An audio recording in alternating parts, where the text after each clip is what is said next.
Señor Sachs, bienvenido aquí, bienvenido a casa, bienvenido de nuevo a los Estados Unidos de América. Es un placer verlo con su entorno familiar de casa detrás de usted. Estamos al tanto de los orígenes de este plan de 28 puntos. ¿Quién fue el autor de este plan? ¿Quién fue el que lo propuso? ¿Vino del gobierno de EEPU y consultaron a los rusos? ¿Sabemos algo? Bueno, ciertamente estamos al tanto de que fue preparado por los Estados Unidos, pero ha habido conversaciones entre Steve Witkoff, el enviado del presidente en este asunto, y su homólogo y homólogos en el gobierno ruso. Entonces tenemos una idea clara del origen de este plan de 28 puntos. Pero la idea básica de este plan ha estado sobre la mesa durante varios años, pero no ha sido acordada por los Estados Unidos anteriormente. En otras palabras, el marco para alcanzar la paz en Ucrania ha estado claro durante mucho tiempo. Hubo un acuerdo de paz casi firmado entre Rusia y Ucrania en abril de 2022. Estados Unidos, bajo la administración de Biden, intervino rápidamente y dijo a los ucranianos que no firmaran, que continuaran luchando. Lo que decía básicamente ese acuerdo de abril de 2022 era que Ucrania sería neutral y que la OTAN no se expandiría a Ucrania. Y ese ha sido el principal problema de esta guerra desde el principio. Y que en ese contexto podría haber algunos cambios territoriales, posiblemente de facto, en otras palabras, un acuerdo de que la lucha se detendría incluso si una de las partes o la otra no aceptara exactamente los territorios cuya posesión sería reconocida por el cese de los combates. En resumen, el marco esencial para alcanzar la paz es que Ucrania sea neutral y no forme parte de la OTAN. Y en ese contexto, después de una década completa de conflicto bélico, esto ha estado ocurriendo esencialmente desde el año 2014. Los territorios han experimentado transformaciones y la confrontación se detendría y el cambio territorial sería reconocido de facto. Ahora nuevamente el plan de 28 puntos del que hemos leído en la prensa expone estos puntos de manera bastante clara y por lo tanto son una base para que esta guerra termine. Todos los belicistas en los Estados Unidos y en Europa están saltando de alegría diciendo que no, que Ucrania debería seguir luchando, seguir perdiendo gente, seguir sufriendo pérdidas territoriales. Y así, este belicismo que ha estado impidiendo un acuerdo de paz durante muchos años solo pone a Ucrania en una situación cada vez peor. Pero no hemos tenido una resolución de la guerra porque hay muchos belicistas alrededor. Está esto condenado desde el principio debido al dilema articulado por el presidente Zelensky, donde debe elegir entre su propia percepción de dignidad, y supongo que no está usando esta frase, pero diré que se hunde con el barco por un lado, o perder a su principal benefactor Donald Trump y a los Estados Unidos. Por otro lado, tengo la esperanza de que los Estados Unidos muestren la coherencia necesaria para afirmar que estos son los términos que realmente están en el interés de América. Además, están en el interés de Ucrania. Realmente están en interés de la seguridad colectiva de todas las partes. Y que si Zelensky, que es básicamente un dictador, gobierna bajo la ley marcial, no cuenta con el apoyo del pueblo ucraniano en ningún sentido, quienes quieren que esta guerra termine. Pero si el liderazgo político ucraniano dice que seguirán luchando, espero que al menos Estados Unidos diga, están por su cuenta, eso es todo. No más armas, no más financiación, no más apoyo, estás por tu cuenta. Porque si Ucrania decide rechazar una paz que está claramente en su interés en un momento en que están sufriendo pérdidas en el campo de batalla, ¿qué debería hacer Estados Unidos? No debería forzarlos a aceptar, pero debería comunicarles que están por su propia cuenta. Y si Trump demuestra alguna coherencia, pero si realmente la tiene, eso sería lo adecuado. lo correcto desde el punto de vista de los intereses de Estados Unidos. De hecho, lo correcto desde el punto de vista del verdadero interés de Ucrania. El acuerdo al que te referiste, también interrumpido de manera famosa por el entonces primer ministro británico Boris Johnson y el entonces presidente Joe Biden, preveía un ejército ucraniano de aproximadamente 50,000 soldados. Esto prevé uno de 600,000. ¿Por qué aceptarían los rusos eso? Considero que el punto fundamental es que si Estados Unidos deja absolutamente claro que no va a respaldar una guerra prolongada, Rusia realmente no tiene miedo de Ucrania. Rusia no desea a Estados Unidos en su frontera. No sé exactamente con qué línea estarían de acuerdo o no los rusos, pero la causa básica de esta guerra es que en la década de 1990, de hecho a principios de los años 90, cuando la Unión Soviética terminó y Rusia, Ucrania y las otras partes de la Unión Soviética se convirtieron en estados independientes. Los Estados Unidos bajo Clinton ya habían decidido que la alianza militar estadounidense se expandiría hacia el este hasta la frontera de Rusia. Estas son decisiones que se remontan a 30 años atrás. Los rusos dijeron que eso sería una grave amenaza para nuestra seguridad nacional y lo han dicho durante más de 30 años. Durante todo este extenso periodo, Estados Unidos hizo caso omiso de esa advertencia. Finalmente, hace ya 11 años, en el año 2014, estalló un conflicto bélico debido a este asunto. Hasta el día de hoy, la postura oficial de la alianza militar de la OTAN es que la OTAN se expandirá hacia Ucrania. Trump ha manifestado en privado y también en este documento que la OTAN no se expandirá hacia Ucrania. De esta forma es como podría finalizar el conflicto bélico. No obstante, los europeos siguen insistiendo en que la OTAN se expandirá cuando la OTAN lo decida. Y los intransigentes en los Estados Unidos dicen lo mismo. Así que la causa básica de esta guerra, que se remonta a 30 años, sigue estando sobre la mesa hasta hoy. Donald Trump no ha demostrado ser un líder fuerte y consecuente. Entonces él titubea cada vez que enfrenta objeciones, incluso dentro de su propio gobierno. Marco Rubio es claramente mucho más inflexible en este asunto. A Donald Trump no le agrada ese tipo de oposición y es fácilmente influenciable. Si volverá a hacerlo, supongo que es una pregunta fundamental que estamos enfrentando. Entonces, si Estados Unidos percibe que su seguridad nacional está en riesgo debido a una lancha rápida a 1,500 millas de su costa, simplemente hará volar la lancha fuera del agua sin justificación legal, sin ninguna autoridad internacional o doméstica y sin presentar ninguna evidencia pública. ¿Por qué no entiende las amenazas que siente Rusia cuando Ucrania apunta misiles de largo alcance estadounidenses y británicos hacia Moscú? Mire, el objetivo principal del imperio estadounidense no es necesariamente ser coherente, sino hacer lo que EU desea. Ese ha sido el principio de la expansión de la OTAN desde sus inicios. La idea es que somos la única superpotencia. Vamos donde queremos, cuando queremos y como queremos. No necesitamos explicar ni ser consistentes. No hay una regla de oro para el imperio estadounidense. Hemos tenido la doctrina Monroe durante más de 2 siglos. No se acerquen a nosotros desde el exterior. Ninguna potencia europea debería entrometerse en nuestro hemisferio, pero siempre nos reservamos el derecho de molestar a quien queramos en cualquier parte del mundo, así que la consistencia nunca ha sido el punto. Sin embargo, eso nos lleva a conflictos bélicos sin fin. No somos tan poderosos como esos políticos de Washington, la CIA o quienes lo creen. Ahora nos hemos visto arrastrados a esta terrible guerra por este enfoque belicista de EEUU, que dice que hacemos lo que queremos sin considerar los intereses de los demás, y eso no funciona.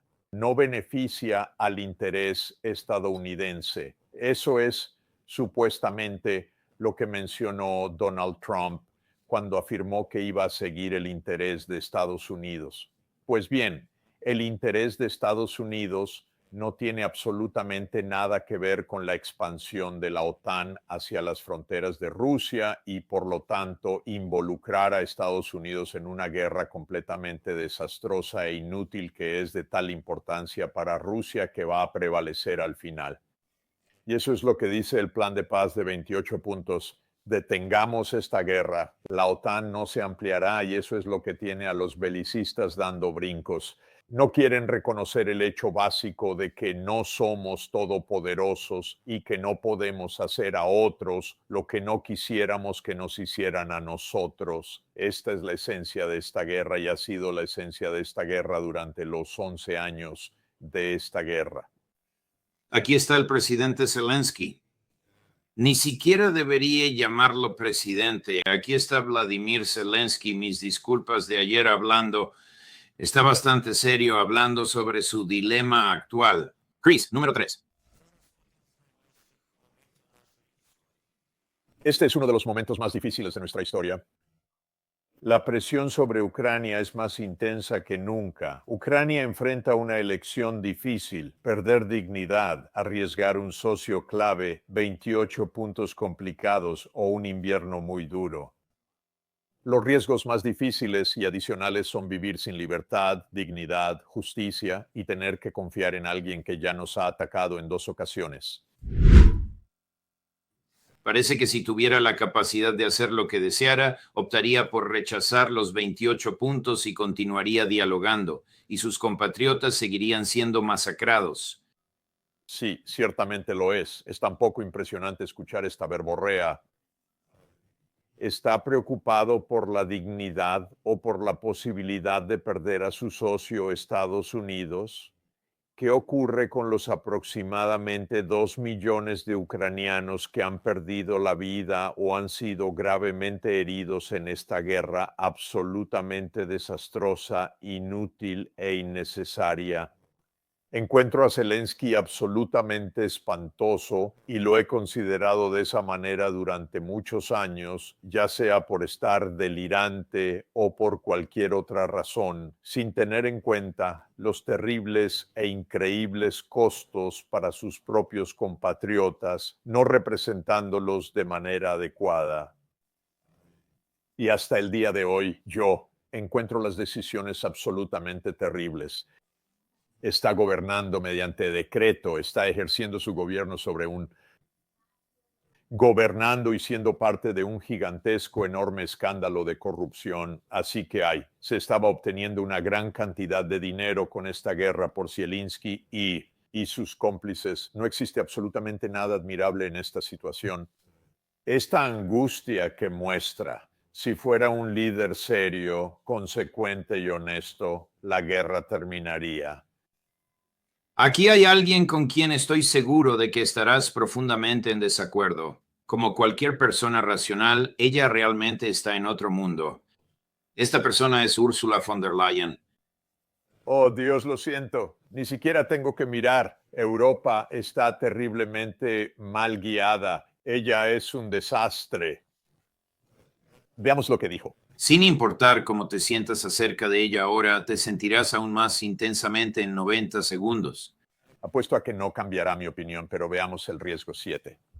Cualquier plan de paz creíble y sostenible debe, ante todo, detener las muertes y poner fin a la guerra sin sembrar las semillas para futuros conflictos.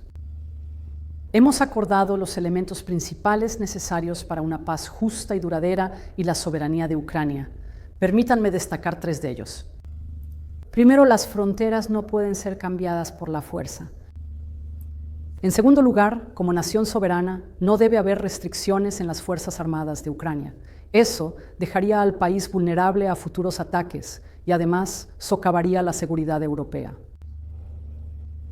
En tercer lugar, la centralidad de la Unión Europea en asegurar la paz para Ucrania debe reflejarse plenamente.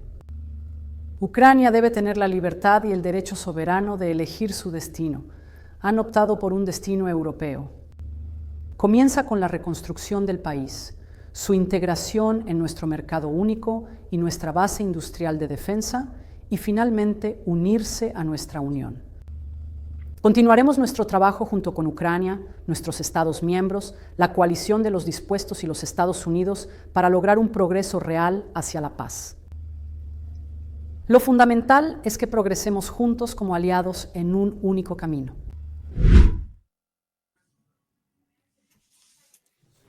Ella está en otro mundo, profesor Sachs. Bueno, hay una cantidad considerable de maldad en cada una de las frases que ella ha pronunciado. Las fronteras son consideradas inviolables hasta el momento en que Europa y los Estados Unidos determinan que ya no lo son. A finales de la década de 1990, Estados Unidos y Europa bombardearon Serbia durante 78 días para dividir ese país en dos. Y la región separatista, conocida como Kosovo. Este representa un cambio en las fronteras de estas supuestamente inviolables fronteras europeas. Esa nación o esa región separatista fue posteriormente reconocida como un estado independiente por las naciones europeas. Y la OTAN estableció su más grande base militar en el sureste de Europa, en esa región separatista. Por consiguiente, estas afirmaciones son absolutamente vacías. Las fronteras no se modifican excepto cuando deseamos hacerlo. Van der Leyen no ha participado en ninguna diplomacia, la Unión Europea no ha participado en ninguna diplomacia con Rusia en absoluto, no han tenido conversaciones directas, no tienen fe en la diplomacia.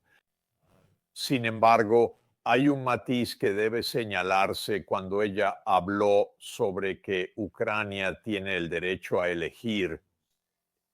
Nadie, incluyendo a Rusia o a los Estados Unidos en este plan de 28 puntos o cualquier otra persona, ha negado el derecho de Ucrania a integrarse en la Unión Europea. En realidad, esto es un asunto de alianzas militares y se trata de la OTAN, que es la alianza encabezada por los Estados Unidos en Ucrania.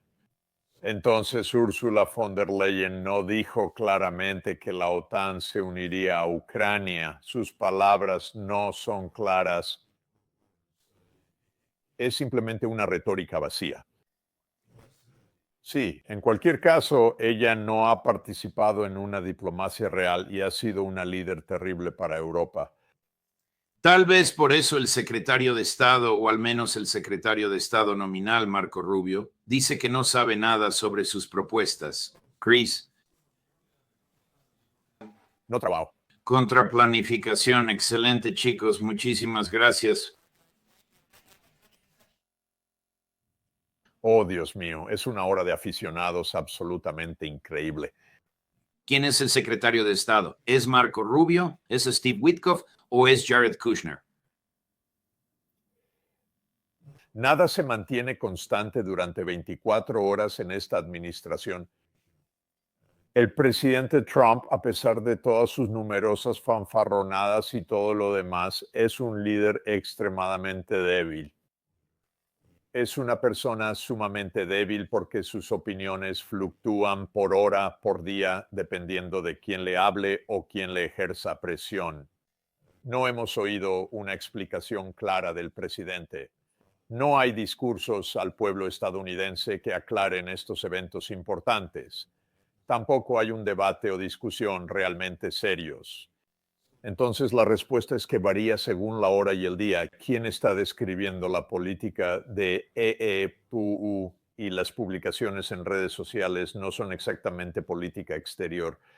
Y es precisamente por eso que las guerras persisten en todas partes, porque nada parece tener mucho sentido. Es un momento amateur. Cambiando de tema a Israel, antes de que concluyamos por hoy, Israel llevó a cabo un ataque en Líbano hoy y aparentemente eliminó a algunos líderes de Hezbollah.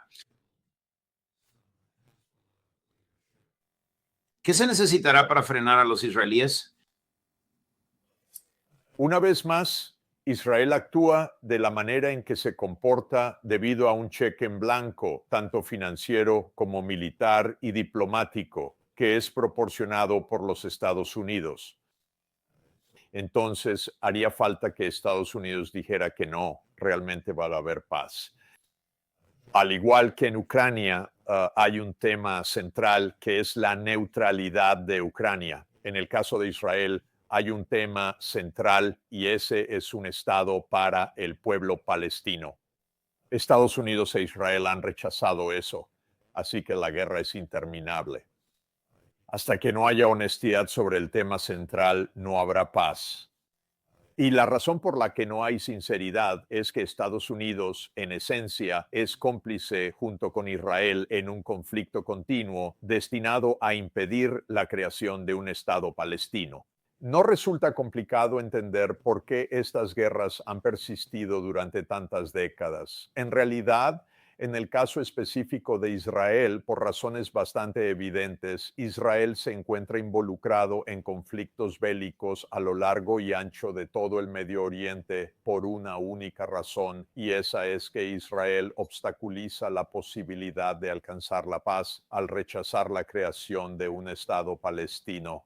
Y hemos escuchado eso nuevamente de manera muy explícita en los días recientes por parte de Netanyahu y por todos sus compinches criminales de guerra. Y nada de parte de Estados Unidos excepto proporcionar apoyo a Israel. Mientras esta situación continúe, habrá un conflicto bélico perpetuo. Israel estará eliminando personas en el Líbano, en Siria, en Yemen, en Irak e incluso en África, en Sudán, en Libia o en Somalia.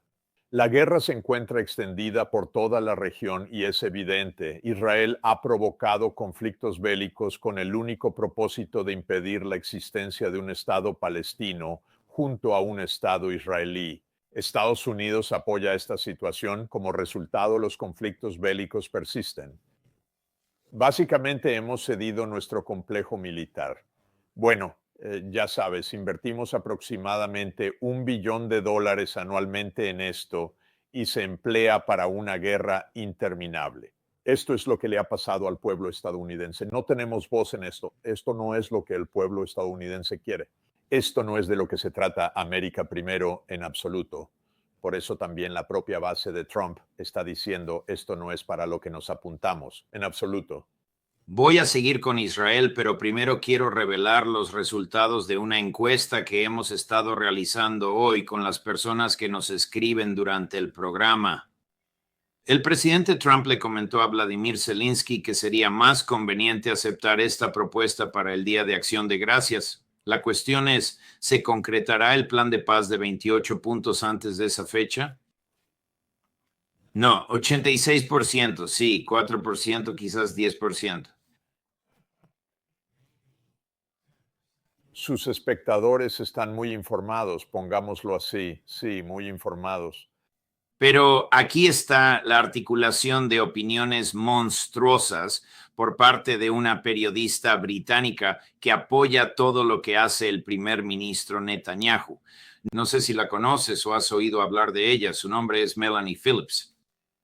Esto es demasiado. Chris, corte 8. Se ha hecho creer al mundo que la paz y la justicia en el Medio Oriente dependen de que los palestinos obtengan un Estado propio.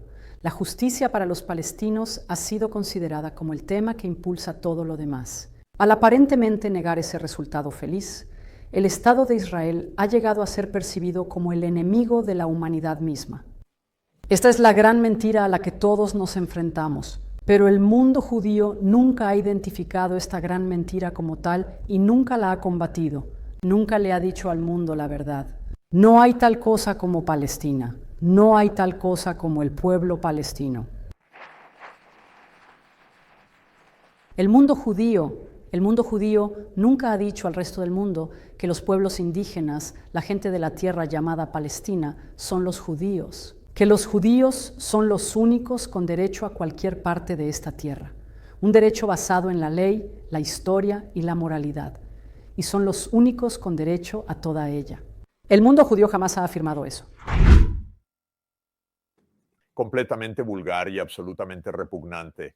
La presunción de que está hablando en representación del llamado mundo judío es totalmente absurda. En realidad está hablando sobre la ideología sionista promovida por Netanyahu, Smotrich y Ben Gvir, quienes, de hecho, son violentos y asesinos.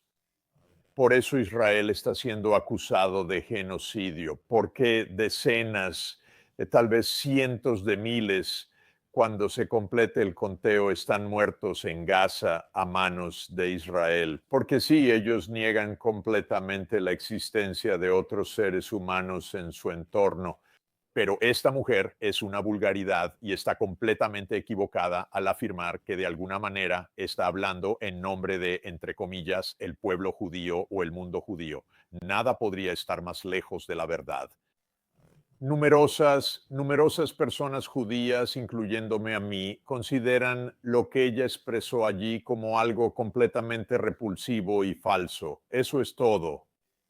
Por supuesto, existen palestinos y están experimentando un genocidio en este preciso momento a manos del Estado de Israel. Esa es una ideología que no tiene relación alguna con el judaísmo. Es una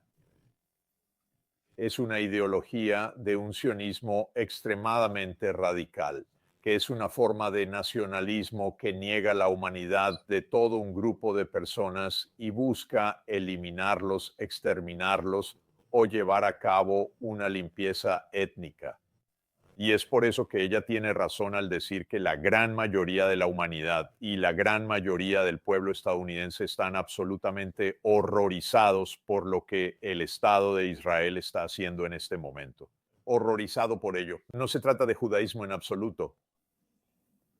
Alistair Crook nos dijo esta mañana que espera que Netanyahu convoque su propia investigación sobre lo que ocurrió el 7 de octubre para poder controlar a los investigadores y controlar el resultado. No lo será. Será una investigación completamente independiente, imparcial e intelectualmente honesta. Será simplemente un encubrimiento. Bueno, mire, nada es honesto por parte de nuestros gobiernos. Nada es honesto sobre los Estados Unidos revisando su propio comportamiento. Nada es honesto sobre lo que va a hacer el gobierno israelí. Estas son máquinas de guerra. La honestidad y la verdad no entran en las máquinas de guerra. Estamos en los Estados Unidos, dirigidos por el complejo industrial militar digital. Ellos ganan mucho dinero con estas guerras. Quieren que las guerras continúen. El presidente es o muy ignorante o muy débil, demasiado inconsistente para enfrentarse a esta máquina de guerra, muy dependiente de ella, muy chantajeado por ella. Nadie sabe exactamente por qué con cada individuo sucumben a esto, pero Estados Unidos está en manos de una máquina de guerra. Israel es una máquina de guerra y asesinato. Principalmente está realizando asesinatos, claro, contra el pueblo palestino, esperando a que Israel realice una investigación exhaustiva sobre lo ocurrido el 7 de octubre, ya podemos comprender que no habrá una evaluación pública honesta en absoluto. Sin embargo, lo que no podrá ser eliminado es el hecho de un genocidio, el hecho de que Gaza fue devastada y decenas o incluso cientos de miles de personas fueron asesinadas y perdieron la vida en el transcurso de los acontecimientos. Nuevamente, doy un número vago porque va a requerir una epidemiología seria que se llevará a cabo para entender quién murió, por qué causas, falta de alimentos, falta de atención médica de emergencia, estar enterrado bajo los escombros y no tener aún los cuerpos contados.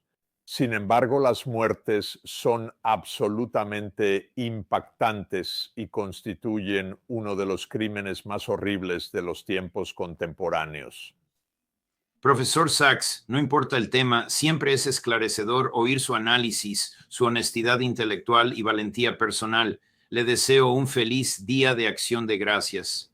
Gracias. A usted y su familia esperamos verle pronto. Desde Nueva York la próxima semana. Muchas gracias.